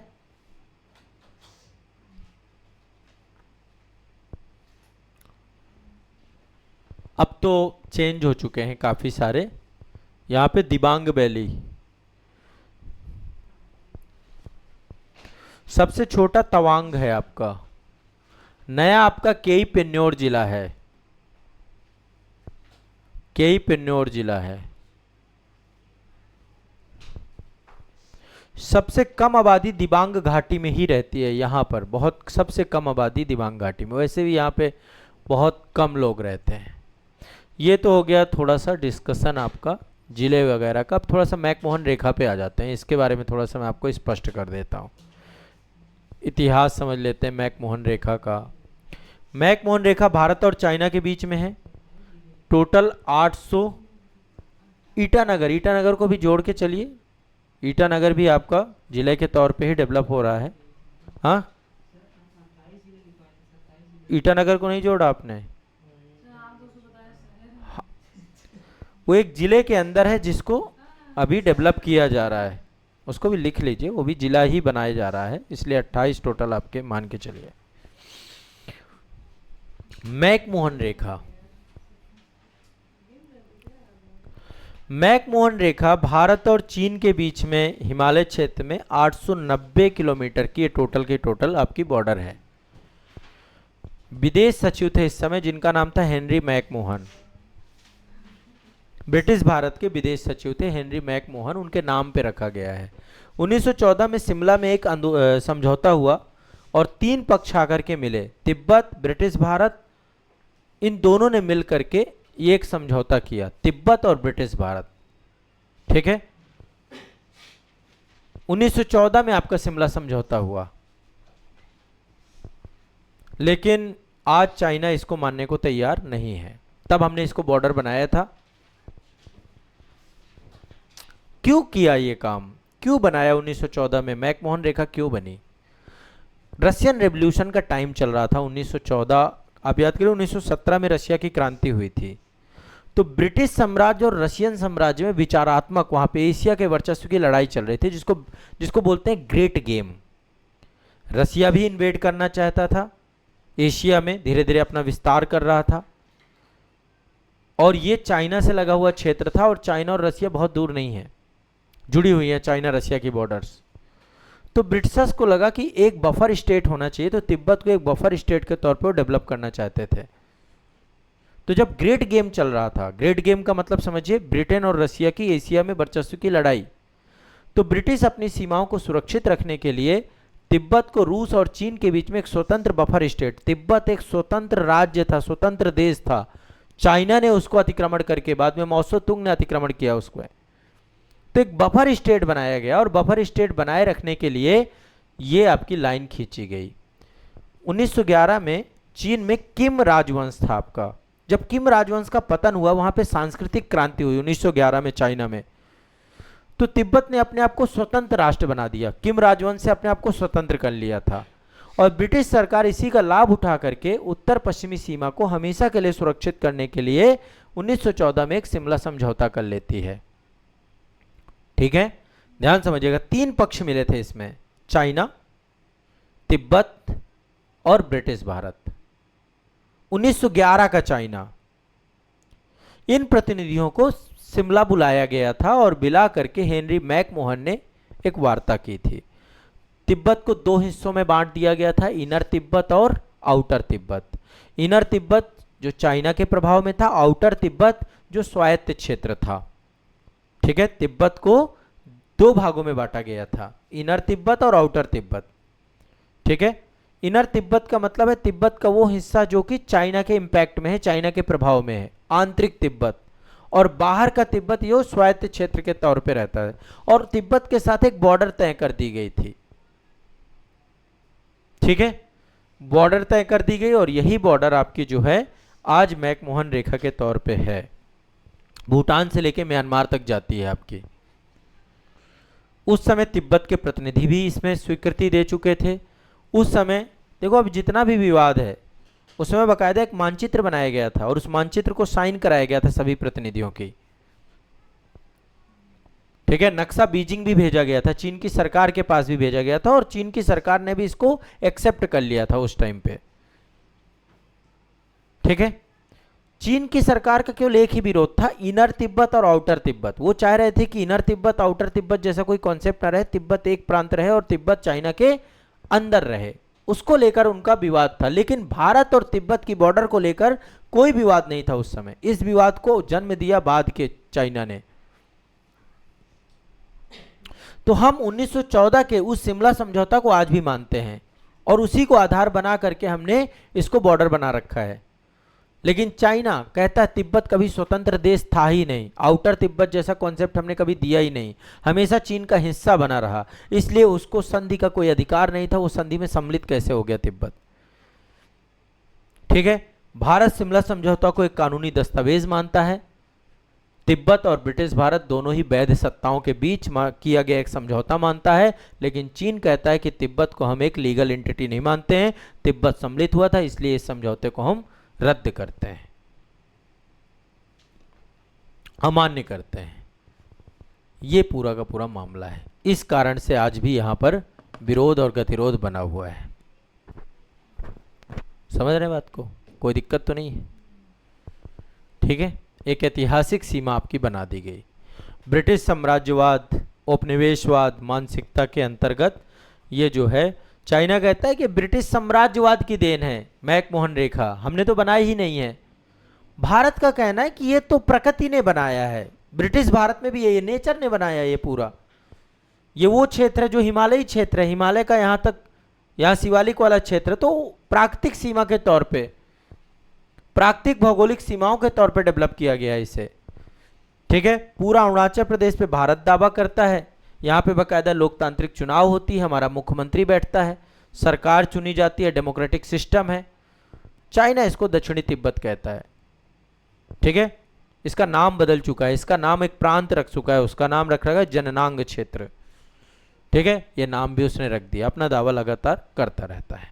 तो ये विवाद आपका 1914 से चालू हुआ, 1962 तक आपका लगातार चला। तो शिमला समझौता के कई बात, पहले शुरुआत में जब 1914 में शिमला समझौता हुआ तब चीजें शांत हो गई। ठीक है, शुरुआत में कोई दिक्कत नहीं। 1930 के दशक में, 1935 में एक ब्रिटिश अधिकारी थे जिनका नाम था ओलाफ कैरो। ओलाफ कैरो ने सरकार को याद दिलाया कि मैकमोहन रेखा को अब आधिकारिक रूप से लागू कर दे। समझौता हो गया, समझौते के बाद तुरंत लागू होता नहीं समझौता, तो इन्होंने समझौता तो कर लिया लेकिन लागू हुआ 1937 में। कब लागू हुआ? जब भारत शासन अधिनियम आ गया तब इसको लागू किया गया, और वो भी ओलाफ कैरो के द्वारा कहा गया कि भाई एक समझौता किया गया था, उस समझौते को अब जमीनी हकीकत दे दी जाए। तो 1937 में पहली बार भारतीय सर्वेक्षण विभाग ने मैकमोहन रेखा को आधिकारिक सीमा नक्शे के रूप में दिखा दी। ठीक है, भारत आज़ाद हो गया 1947 में। जब हम आज़ाद हुए तो 1949 में चाइना में क्रांति हो गई, जिसको हम लाल क्रांति कहते हैं, चीनी क्रांति। चीनी क्रांति को लाल क्रांति भी कहा जाता है। वहां पे कम्युनिस्ट गवर्नमेंट बनी, माओ त्से तुंग जो है वहां के सर्वे सर्वा बने। और 1950 में चीन ने तिब्बत पर हमला करके उसको कब्जा कर लिया, और चीन की सीमा एक दूसरे से मिल गई और एक बफर स्टेट के तौर पे इसको खत्म कर दिया। किसको? तिब्बत को। तिब्बत पे हमला कब हुआ था? 1950 में, तुरंत कब्जा कर लिया तिब्बत को, अब एक पूरा एक चाइना की एंटिटी का हिस्सा बना दिया। तो जब ये घटना घटी, दलाई लामा, अब देखो जैसे तिब्बत को इन्वेड किया, उसने अपना हिस्सा बना लिया। उस समय नए नए प्रधानमंत्री हमारे जवाहरलाल नेहरू बने थे, तो उन्होंने हिंदी चीनी भाई भाई कि भाई हम साथ में रहेंगे, एक सौहार्द बनाएंगे। पंचशील समझौता हमने 1954 में साइन किया, और हमने, भारत ने कहा कि ठीक है तिब्बत पे चाइना का संप्रभुता हमने स्वीकार कर लिया कि हम आपको ये नहीं कहेंगे, हम एक दूसरे की संप्रभुता, एक दूसरे के क्षेत्र पे हस्तक्षेप नहीं करेंगे, हम अपनी सीमाओं को मानेंगे, सारी चीज़ें सब कुछ क्लियर हो गई। लेकिन अब चाइना तिब्बत में लगातार दमन करने लगा, उसने सेना बैठा दी, तोप टैंक भेज दिए, और तिब्बत में, क्योंकि तिब्बत में लगातार प्रोटेस्ट चल रहे थे, तभी एक घटना घटी। वहाँ के धर्मगुरु दलाई लामा भारत आ गए 1959 में, तवांग के रास्ते भारत में शरण ले ली उन्होंने। और जैसे ही भारत ने शरण दे दी, जैसे देखो अभी बांग्लादेश भड़का हुआ है, हमने शरण दे रखी है शेख हसीना को, ठीक है, और वैसे ही चाइना तड़प गया बिल्कुल से कि भारत ने दलाई लामा को कैसे शरण दे दी, और वहीं से हमारा पूरा सीमाई क्षेत्र, हमारा बॉर्डर क्षेत्र पूरा असुरक्षित हो गया। दोनों देशों के बीच में तनाव बढ़ता गया, तनाव बढ़ता गया। भारत अपना परमाणु कार्यक्रम भी चला रहा था, चाइना लगातार वो भी था कि ये परमाणु बम न बना डाले, उसके दिमाग में भी चल रहा था। फाइनली तनाव बढ़ते बढ़ते कई मुद्दे आए। एक तो ये दलाई लामा का भारत में आना हुआ, तिब्बत में लगातार प्रोटेस्ट आगे बढ़ते जाना। 1962 में सीमा वाले क्षेत्र में तनाव इतना बढ़ गया कि भारत चाइना युद्ध में बदल गया। ठीक है, चीनी सैनिक पूरे के पूरे मैकमोहन रेखा पार करके अरुणाचल प्रदेश आ गए, तवांग आ गए, असम आ गए। असम में जितने बैंक थे समझिए, उन्होंने अपनी पूरी करेंसी, जितनी भी करेंसी थी सबको या तो आग लगा दी या तो सबको, जितने सिक्के थे सिक्के वगैरह नदियों में फेंक दिए। कभी भी जब युद्ध होता है ना, कोई भी देश नहीं चाहता कि उस देश की करेंसी को कोई दूसरा देश ले जाए, तो बैंक वगैरह में जनरली ये एक्टिविटी होती हैं जब युद्ध जनित परिस्थितियां होती हैं, क्योंकि उस करेंसी का उपयोग फिर बहुत, आप सोचिए ना, उस करेंसी का उपयोग फिर देश के अंदर रह के ही वो उनको बल मिल जाता है। आप किसी देश की करेंसी को पा जाएं और उसी देश में, तो आपके लिए तो एक अच्छी व्यवस्था हो गई। चाइना की करेंसी भारत में नहीं चलेगी, लेकिन भारत की करेंसी तो भारत में चलेगी। तो बैंकिंग सिस्टम भी उस समय अपने हिसाब से वो भी पूरा लड़ाई लड़ते हैं। तो इतना बुरा युद्ध हुआ, इतना बुरा युद्ध। हमने तैयारी कुछ नहीं कर रखी थी, हम तो पंचशील वाले, हम तो निशस्त्रीकरण वाले, हम तो गुट निरपेक्षता वाले, हमने तो अपनी सेना पे ही काम नहीं किया। हमें लगा कोई दिक्कत नहीं है, हमने सबक नहीं लिया कभी भी। 1948 में जब पाकिस्तान ने हमला किया था, 1947 के 48 में जम्मू कश्मीर में हमला हुआ, तब भी हमने सबक नहीं लिया। और चीज़ें इतनी ज़्यादा हो गई कि फाइनली भारत एक तरफा युद्ध विराम हुआ। अमेरिका ने इसमें हस्तक्षेप किया और युद्ध विराम किया गया। बस इतना हो गया कि युद्ध विराम की घोषणा के बाद मैकमोहन रेखा के पीछे जाना पड़ा चाइना के सैनिकों को कि भाई जो क्षेत्र भारत का था उसको दे दिया जाए। लेकिन स्काई चिन्ह नहीं दिया उसने, स्काई चिन्ह उसने कब्जा लिया उस टाइम पीरियड पे। और युद्ध के बाद जो है उसने एलएसी बना दी, वास्तविक नियंत्रण रेखा, लाइन ऑफ एक्चुअल कंट्रोल बना दी गई। ठीक है, अच्छा चाइना इसको एलएसी ही कहता है, हम तो मैकमोहन रेखा बोल भी रहे हैं। चाइना मैकमोहन रेखा नहीं बोलता इसको, इसे भी लाइन ऑफ एक्चुअल कंट्रोल बोलता है कि ये वास्तविक नियंत्रण रेखा है।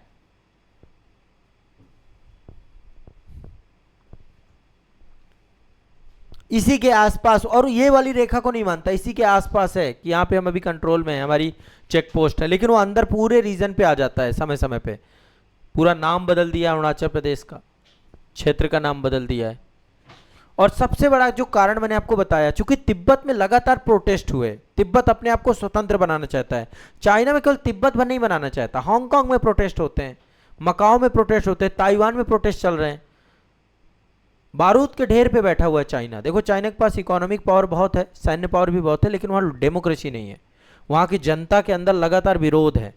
हांगकांग में लोग कई सालों तक आंदोलन वहाँ अभी भी चल रहा है। तिब्बत में तो इतना आंदोलन चल रहा है, लोग वहाँ आत्मदाह तक कर रहे हैं। हांगकांग में लोग सड़कों में हैं, जबकि बहुत डेवलप सिटी है आपका। मकाओ में हो गया, जितने भी, ताइवान में तो अमेरिका तक हस्तक्षेप कर देता है, सेना वगैरह बना रखी है ताइवान ने। वो कहता है असली चाइना हम, इकोनॉमिक पावर भी है उसके पास। तो चाइना अभी भी, जो उसके पास लोकतंत्र नहीं, वो उसके लिए बहुत बड़ा खतरा बन गया, डेमोक्रेसी ही नहीं है। तो तवांग का यहाँ पर जो है एक बहुत बड़ा इंपॉर्टेंस है। तवांग दुनिया का सबसे बड़ा, जैसा मैंने आपको बताया, भारत का सबसे बड़ा बौद्ध मठ है, दुनिया का दूसरा सबसे बड़ा बौद्ध मठ है। और ये, अब आप खुद सोचिए ना, दुनिया का दूसरा सबसे, बौद्धिज्म के लिए तिब्बत दलाई लामा का जन्म स्थान है। तो आप समझिए, चूंकि ये भारत का हिस्सा बना हुआ है, तो जितने भी तिब्बती लोग हैं उनके लिए एक मोटिवेशन बना रहेगा हमेशा से। वो तवांग पहुंचते रहेंगे, भारत की शर्तों के हिसाब से चलेंगे। तो उन्होंने क्या किया, यहां से भी एडमिनिस्ट्रेशन चलता है तिब्बत का। तो चाइना चाहता है पूरा रीजन मेरे पास ही आ जाए, ए टू जेड। और एक चीज और है, यदि यहां आ गया मैं स्ट्रेटेजिक तौर पे, तो यहां से भूटान और नीचे असम तक पहुंचना, सिलीगुड़ी कॉरिडोर पर पहुंचना, चिकन नेक पे पहुंचना, तो ये सब कारण है। तवांग को एक तो इस धार्मिक कारण भी है, दूसरा स्ट्रेटेजिक लोकेशन भी है उसकी। तो ये सारी चीजें हैं, ठीक है। दूसरा मैंने आपको बताया भारत सरकार ने अभी नया नक्शा जारी किया है। भारत सरकार की एक संस्था है सर्वे ऑफ इंडिया, उसके द्वारा अरुणाचल प्रदेश का नया आधिकारिक अपडेटेड मानचित्र जारी किया गया है। और इस नक्शे को जारी करने के पीछे का औचित्य क्या है, कारण क्या है? पहली बात, हमने 27 स्थानों पे अपना क्लियरिफिकेशन दिया है। भारतीय नामों के साथ औपचारिक रूप से हमने स्पष्ट कर दिया कि भाई ये क्षेत्र हमारे हैं सारे के सारे। केंद्र सरकार ने अरुणाचल प्रदेश सरकार के साथ बैठ करके विचार विमर्श करके बाकायदा बातचीत करके सही भौगोलिक स्थिति पता करके एक प्रशासनिक रिकॉर्ड में उनका नाम दर्ज रहे, आम जनता के बीच जागरूकता बढ़ाने के लिए एक पूरा मैप ही जारी कर दिया। ये लो मैप है, ये मैप पूरा भारत का है, ठीक है। उसमें कई सारी नई बस्तियां भी जोड़ी गई हैं, 21 नई बस्तियां, इलाके, पहाड़ी दर्रे, बाकायदा मैप में एक एक चीज़ें ऐड कर दी गई। एक युद्ध स्मारक का नाम भी जोड़ दिया गया, जो अभी अभी नई नई चीज़ें डेवलप हुई हैं सब कुछ जोड़ दिया गया है, ठीक है। कई सारे इलाके जोड़े गए हैं, मंदिरों के नाम, कोई भी मतलब जो भी इंपॉर्टेंट सब नक्शे में दिखाए गए कि भारत के नक्शे में है। 4 पहाड़ी दर्रों को जोड़ दिया गया उसमें, जोला, रीला, पुष्करला, थांगला, ये सारे इनको जोड़ दिया गया है। झीलें जो हैं उनको भी दिखा दिया गया है, शंभो सरोवर करके है। युद्ध स्मारक है वहाँ पे, सेरा थापा स्मारक, उसको जोड़ दिया गया। सेरा थापा बनाया गया था 1962 में, वहाँ पे एक हवलदार थे थापा, शेर थापा, उनके उसमें उसको भी दिखा दिया गया कि ये भी भारत का है।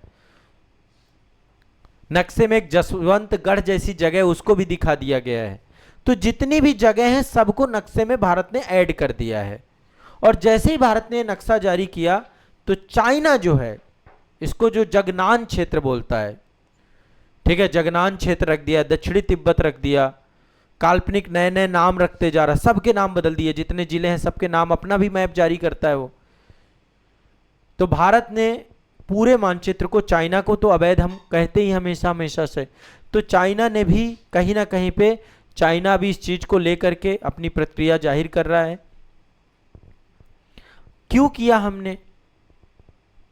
चाइना ने कड़ी आपत्ति अभी दी है, गैर कानूनी, अमान्य है, ये नक्शा सही नहीं है, ये अरुणाचल प्रदेश, फिर कहानी वहीं की वहीं आके खड़ी हो गई है, ठीक है। भारत के विदेश मंत्रालय में इस समय जो प्रवक्ता है रणधीर जायसवाल, ठीक है, उन्होंने साफ कहा है कि अरुणाचल प्रदेश भारत का एक अटूट और अभिन्न हिस्सा है। और ये जो पूरा नक्शा दिया गया है, इस नक्शे से स्पष्ट हो जाता है कि हम किसी भी चाइना के काल्पनिक दावे को नहीं मानते हैं। ये सच्चाई है, इस सच्चाई को हम दुनिया के सामने रख रहे हैं और ये कभी भी बदल नहीं सकती है। अरुणाचल प्रदेश भारत का संप्रभु हिस्सा है, ये हमने स्पष्ट किया।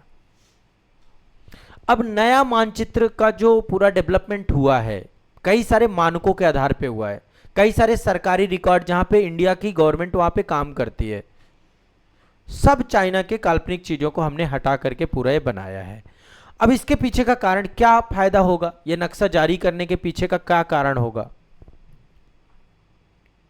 सबसे पहले बात, एक तो लीगल, कानूनी तौर पे भारत का न्यायिक क्षेत्र स्पष्ट हो जाएगा, कहां कहां तक है, कानून हमारे कहां कहां लागू होने हैं। ऐतिहासिक साक्ष्यों के आधार पे, अंतर्राष्ट्रीय कानूनों के तहत भारत, किसी कोई भी देश जब किसी क्षेत्र में दावा करता है तो वहां पे उसकी प्रशासनिक उपस्थिति होनी चाहिए, आधिकारिक मानचित्र होना चाहिए। जैसे हम कह रहे हैं ना अरुणाचल प्रदेश हमारा है, तो उसके लिए फिर कुछ रूल्स हैं, इंटरनेशनल लॉ हैं आपके, कि आपका एडमिनिस्ट्रेशन किसका चल रहा है, क्या उस क्षेत्र का नक्शा है कि नहीं है। भविष्य में कोई अंतर्राष्ट्रीय मंच और कूटनीतिक वार्ता जब होगी तो हम ये अपना मानचित्र पेश करेंगे कि भाई देखिए हमारा मानचित्र ये है। सीमावर्ती क्षेत्रों पर बुनियादी ढांचा आपका जो है, हमारा जो बन रहा है, हम वाइब्रेंट विलेज प्रोग्राम पूरे अरुणाचल प्रदेश में लागू कर चुके हैं। 5G कनेक्टिविटी दे रहे हैं, सड़कें बना रहे हैं, पानी दे रहे हैं, बिजली दे रहे हैं। ये सारे प्रोग्राम के तहत ये जितने भी क्षेत्र हमने बनाए हैं, यहाँ पर यहाँ के नागरिकों को सुरक्षा भी दे पाएंगे, ठीक है। तो ये सारी की सारी विषय वस्तु यहाँ पर जोड़ करके आपको इस तरीके से देखेंगे। एक मुद्दा और है नत्थी वीजा का, एक और मुद्दा है यहाँ पे जो लगातार आप सुनते रहते हैं, नत्थी वीजा का मुद्दा जो है। नत्थी वीजा का मतलब क्या, थोड़ा सा तकनीकी तौर पे समझिए। सामान्य तौर पे मान लीजिए जब कभी आप यात्रा करेंगे, इंटरनेशनल यात्रा करेंगे, तो आपके पास क्या होगा, दूसरे देश में यात्रा करने का एक वीजा होगा, आवेदन करते हैं आप वीजा का कि मुझे आपके देश में आना है। तो वो देश क्या करता है, आपके पासपोर्ट में पेजेस होते हैं, पासपोर्ट एक बुक होती है ना, उसमें एक पन्ने पर एक रंगीन कलर का स्टिकर होता है, उसे चिपका दिया जाता है और एक स्टैंप लगा दी जाती है, ठीक है, एक होलोग्राम होता है, आपकी फोटो वगैरह, यात्रा की तारीख वगैरह सब कुछ दर्ज कर दी जाती है, इसको बोलते हैं स्टैम्प्ड वीजा। यही होता है प्रॉपर वीजा, जब स्टैंप लगा के प्रॉपर वीजा दिया जाए, पासपोर्ट में दिया जाए। लेकिन जो नत्थी वीजा होता है, नत्थी वीजा में पासपोर्ट के पन्ने पर कुछ नहीं किया जाता। पासपोर्ट आपका अलग रखा हुआ है, ठीक है भैया, अलग रख दीजिए। हम एक कागज आपको दे रहे हैं, उस कागज में आपका नाम, पासपोर्ट नंबर डाल दिया, बारकोड डाल दिया, ठहरने की अवधि डाल दिया, एक अलग कागज पे सारी बात डाल दी जाती है, कितने दिन रुकेंगे, ये सारी बातें होंगी, ठीक है। और इसके बाद क्या किया जाता है, वही पासपोर्ट के साथ उसको स्टेपल मार देते हैं, उसी को बोलते हैं नत्थी करना। नत्थी समझते हैं ना, पहले नत्थी नोट आती थी, नत्थी नोट समझते हैं, अब तो नत्थी नोट नहीं चलती है। हाँ, पेपर भी नत्थी होता है, नोट भी नत्थी होती थी, अब नोट नत्थी नोट चलती नहीं है। पहले नत्थी नोट चलती थी, अब नत्थी नोट नहीं चलती। पहले टेप लगा देते थे नोट पे, चिपका देते थे, वो सब चीजें होती थी, अब नहीं होता वो कुछ भी, ठीक है। तो आपका जो है पूरा एक जो है स्टेपल पे नत्थी कर दिया जाता था। हाँ क्या है, अरे भी बहुत लंबा है, चलिए। तो जब कोई भी यात्री, जैसे नत्थी कर दिया इन्होंने, कागज के टुकड़े पे छाप दिया, ठीक है, और उसी कागज पे उसको स्टेपल कर दिया, तो जब वापसी होती थी, जब मान लो कोई यात्री चीन से वापस लौट रहा है, एक तो चला गया, मान लो प्रवेश कर गया, तो उसी नत्थी को फाड़ दिया जाता था, फाड़ के अपने पास रख लेते थे। अब बताओ कोई रिकॉर्ड है, आप चाइना गए नहीं गए, मान लो आप यहाँ से गए, नत्थी वीजा दिया, अरुणाचल प्रदेश के हैं आप, और आप यहाँ से गए, एक कागज दिया और बाद में वो कागज रख लिया अपने पास, अब आपके पास क्या रिकॉर्ड है कि आप चाइना गए? टिकट छोड़ के, चलो टिकट विकट आपके पास है और कुछ छोड़ के, यानी पूरी यात्रा का कोई भी रिकॉर्ड ही दर्ज नहीं किया उसने। पासपोर्ट पूरी तरीके से कोरा का कोरा आपको वापस लौटा दिया कि आप आए थे कि नहीं आए थे, आप जानो। और उसको जारी करने का कारण वही है, यहां पे अपनी संप्रभुता का दावा कि ये मेरी जगह है, मैं इसके लिए किसी को पासपोर्ट क्यों, मैं किसी के पासपोर्ट को मानता ही नहीं हूं। देखो भारत सरकार का पासपोर्ट बन रहा है, ठीक है। तो अंतरराष्ट्रीय कानून के तहत जब कोई देश किसी दूसरे देश के नागरिक का पासपोर्ट पे आधिकारिक मुहर लगाता है, तो कानूनी रूप से वो स्वीकार कर रहा होता है कि ये दूसरा देश का नागरिक है और एक संप्रभु देश का नागरिक है, उस राष्ट्र के दूसरे देश के राष्ट्र की सीमाओं में रह रहा है, इसलिए वो नत्थी वीजा जारी करता है, ठीक है। इसलिए यदि अरुणाचल प्रदेश के वालों को कभी उसने स्टैंप लगा दिया धोखे से, तो आधिकारिक रूप से वो मान लिया कि अच्छा अरुणाचल प्रदेश का है, इसलिए वो हमेशा नत्थी वीजा ही जारी करेगा, ये भी मान लीजिए कभी भी वो, इसलिए चाइना मुहर लगाने से बचता है, ठीक। एक तो मुद्दा ये है। दूसरा, जो दक्षिण तिब्बत का नैरेटिव चल रहा है चाइना का, है ना, जंगनान क्षेत्र बोलता है इसको, अरुणाचल प्रदेश को। चीन का कहना क्या है, बहुत बहुत मतलब इतना अजीब सा कुतर्क है, वो कह रहा है ये सारे लोग हमारे जैसे दिखाई देते हैं, चीन जैसे दिखाई दे रहे हैं, चीन जैसी संस्कृति है, तो ऐसे तो फिर तुमको फिर मणिपुर के लोग, असम के लोग, वो भी वैसे ही दिखाई देंगे, हैं, उत्तराखंड, फिर सब वैसे ही दिखने लग जाएंगे, फिर पूरा नेपाल तुम्हें वैसा दिखने लग जाएगा। तो ऐसे करते करते तो धीरे धीरे तुम पूरा नॉर्थ ईस्ट खा जाओगे, हैं, कुछ दिन बाद नेपाल भूटान भी खा जाओगे। ठीक है, एक कल्चर एक संस्कार, ऐसे तो फिर हम पाकिस्तान बांग्लादेश सब जगह आ जाए, हम भैया छोड़ो सब। तो कह रहा है हमारे जैसे दिखते हैं तो हमारे हैं, हमारा है, इसलिए हम नत्थी वीजा देंगे, एक कुतर्क भी करता है। दूसरा, चीन कह रहा है कि मैं एक ये राजनीतिक हथियार है, इसको क्यों नहीं सुलझाना चाहता, कोई देश नहीं सुलझाएगा। देखना एक चीज और बता रहा हूं, बॉर्डर विवाद कभी सुलझाए नहीं जाते, किसी देश ने आज तक नहीं सुलझाया, क्योंकि वो एक हथियार, एक टूल है, कभी मौका आएगा डिप्लोमेटिक टूल के तौर पे। अभी हमारे लिए क्या, अभी तो हम तो शांत बैठे हैं, जिस दिन हमारा मूड खराब हुआ तिब्बत को स्वतंत्र देश घोषित कर दो, जिस दिन चाइना युद्ध कर दे सीधा का तिब्बत अब हम स्वतंत्र देश मानते हैं, तिब्बत वाले जाओ बढ़िया अपनी सरकार बनाओ, सब कुछ करो। अभी बलूचिस्तान वालों को हम स्वतंत्र देश का भी दर्जा नहीं दिया ना भारत ने।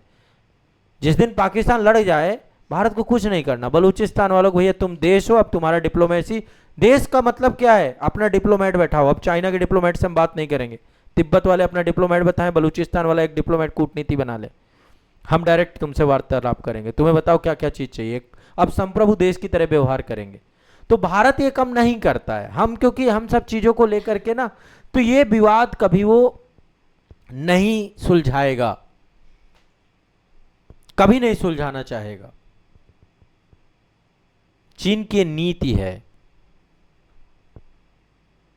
और जाने अनजाने में नहीं कर रहा, जानबूझकर कर रहा है वो, ताकि अंतर्राष्ट्रीय स्तर पर जितनी खेल प्रतियोगिताएं होती हैं, वैज्ञानिक सम्मेलन होते हैं, अरुणाचल प्रदेश के एथलीट बेचारे जा नहीं पाते कभी भी। जहां चाइना में जैसे हुआ, उनका आधा मोरल डाउन हो जाता है।